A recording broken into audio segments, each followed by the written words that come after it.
All right, welcome back to the 80 Star Basketball Channel, Sunday morning. A couple just interesting things. But again, I rarely start it out, but subscribe, hit the button, takes 2 seconds, please. Just trying to kind of figure out, how many I'm talking to and trying to obviously grow, get the word out and talking about Star. This channel will never be big, and that's not the point. The point is to kind of, just share with collectors and kind of, just have the Star community, even just on the comments, have some videos that are there. And if I have incorrect information, that information gets corrected and at least it's out on, YouTube kind of thing. Just one thing to do if you can, subscribe, and comments and likes. And again, those corrections to information are helpful. But so just wanted to throw that out there. And yesterday I saw Dennis Rodman. I have never seen him up close, and it is just as interesting as you think it would be. And he was there I went to a card show yesterday in Roseville, and there's a whole ton of a lot of Bay Area people, kind of legends, but some big names, old from the 90s, Kevin Mitchell, Randy Johnson, some current Kings, and it was just a Johnny Manziel. I was like shocked to see him on the list, but just some interesting names. But a 3-day card show, and I went there and checked it out. Nothing for me really. It was just a ton of modern, and that it obviously isn't my thing. So I didn't find anything interesting to note. But Dennis Rodman definitely is a character, that's for sure.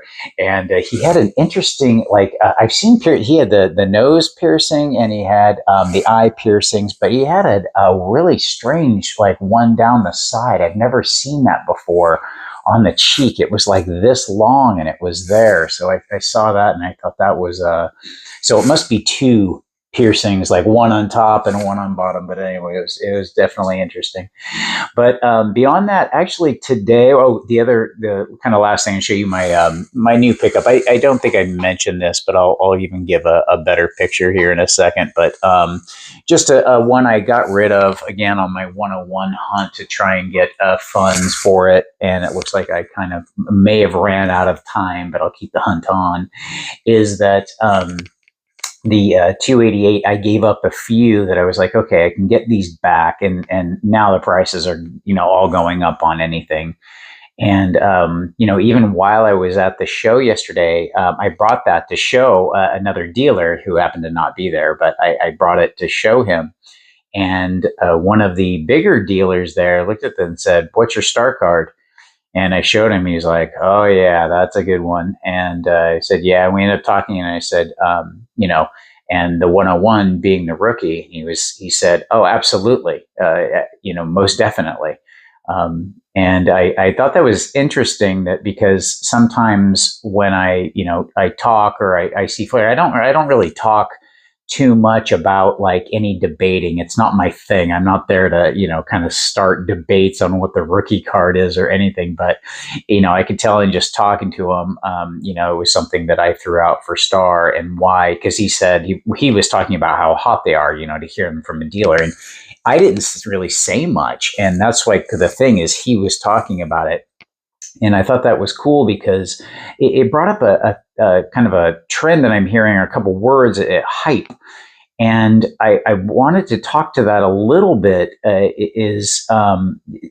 is hype? And hype basically is kind of a negative connotation. And broken down, it's kind of, I think the definition is the fact of something being explained with a bit of exaggeration to try and promote it. And, kind of like thinking in context of the 101, well, you can say hype at anything that has more energy. I kind of look at it as something that maybe has more energy than it normally does. So people see that and call it hype. Dustin talked about it in hype, versus the Wembayama versus, he kind of looked at it as low supply. He looked at the two things, like the 101 is getting hype, and Victor Wembayama is getting hype, and Anthony Edwards now is getting hype. And he said, I don't view that and kind of look at it the same. And actually, when I get to my data modeling videos, and am still in the outline stage, but they're coming. I'm going to explain that kind of hype and how you can justify it where it is and isn't. Because if I would tell you that, hey, you could have bought Meta, Facebook stock at 80, 82 or something like that, and it started going up and it had a 50% increase and all these buyers and everyone was talking about it. Was that hype?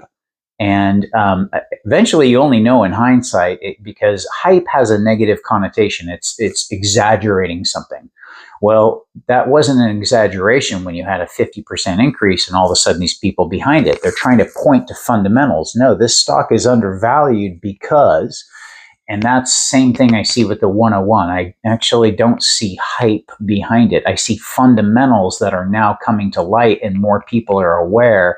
So simply more people are talking about it. And I think it actually, could surpass. You saw Dustin's, or I pointed out Dustin's, he had a short video where he called the Jordan Star card this week the most important card, the most important Michael Jordan card.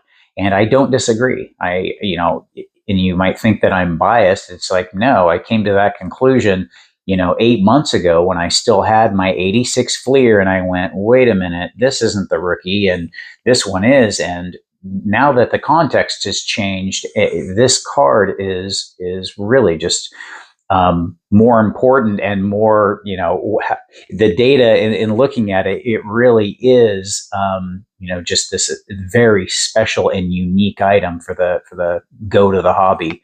And the go to the hobby, obviously, is my opinion. But, kind of looking at hype. And so I've had a couple conversations and hype. I just thought I don't see this as hype. And it's hard, and I don't like sounding like I'm selling something. So this is actually different. Again, I'm a software engineer. I'm not. I don't like to hype things up or sell something, and it's out of my nature to do that. So with this, it really is kind of just excitement or seeing something that's kind of crystal clear and noticing a change in the hobby that I have seen with it all. That being said, but I did kind of going into that. I did want to talk a little bit about things that you can do to enjoy your collection more. That's actually what I wanted to focus on today. Was I'm hearing people kind of some surprising things, like they bought the card and they're like, yeah, I got the card and now I'm bored with it because it just sits there, and it's kind of like, what did you think was going to happen with it, kind of thing. And there's things that I do, because sometimes we get excited on a card, or we get it and we'll buy up a whole bunch, and then it'll sit in there and you're like, I kind of didn't wish I had it. I like having it, but I'd rather have this other thing, or I'd rather use the money for that. And I kind of had two ideas for what I do that I've actually learned that help me and help me enjoy my collection more, because I'm really a collector at heart. And back a while ago, it would have been more flipping, and the value would have been there. That would have been much more important to me. And that's kind of completely reversed. Now it's going to be things that I buy and hold because I love them.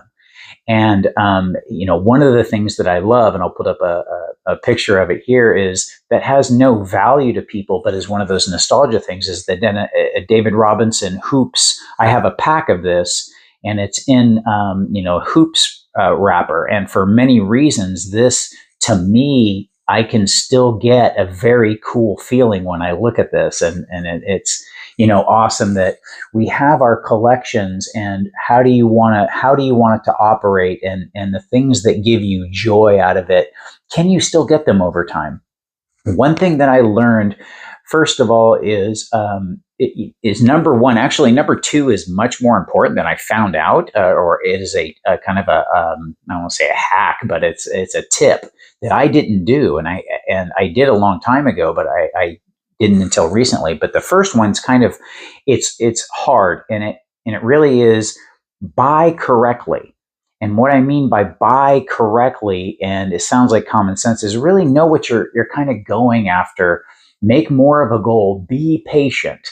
Don't go after shiny objects. There's so many cards that I wanted, and want, wanted and want, but I kind of made up a little plan and I focused on that plan because I kind of went, you know, I want to look at things in terms of a replacement.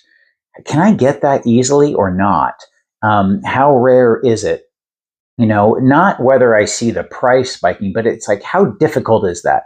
Focus on those and be patient to let, kind of shiny objects, go by. And that's been one thing that's helped me is that the things I hold, I kind of look at and make sure that almost kind of to the fact of if you're going to buy, know that you're going to lose money selling it, or it's going to be difficult to sell it, or it's not going to be enjoyable to sell it. I kind of view all that selling as it's going to be a negative experience.